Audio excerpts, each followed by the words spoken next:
Desde a periferia chega o documental musical Naturalidade Silvestre, un traballo que pretende reivindicar os músicos de Ferrolterra a través da figura do croner Roger de Flor.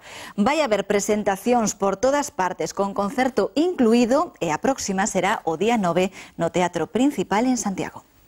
Fun esta mañá da oficiña do paro.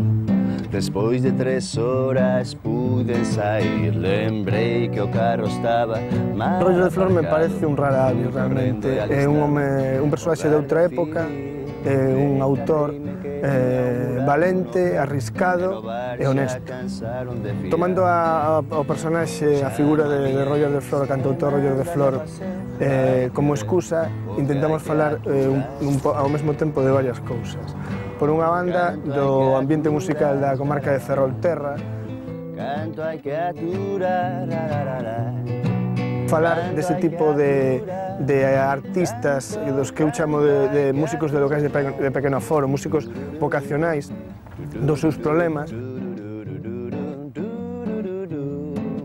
Que o documental é moi extrapolable a outras ramas da creación artística, a artesanía, a cerámica, a pintura, entonces é o cine, por suposto, a creación audiovisual. Entonces, en ese sentido, él tamén está falando de si mesmo, de alguma maneira, a través de min, a través de todas as persoas e personaxes que salimos no documental. Hai sitios onde se mima bastante máis o autor.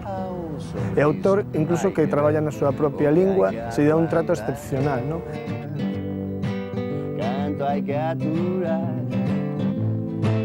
canto hai que aturar, que esta xente pasa desapercibida. Ti entras a un local, está tocando un rapaz coa guitarra e parece que forma parte do mobiliario. Pois non, un tipo que sufre e padece, que eses temas os tes que ensaiar na casa, que a guitarra ten que pagar a plazos, e que ao mellor na súa casa non están de acordo con que se dedica a eso. Empezar a facer unhas proxeccións en diversas cidades galegas, e ao mesmo tempo compasinalo coa actuación en directo, que ao fin e ao cabo o documental fala disso, a música en directo.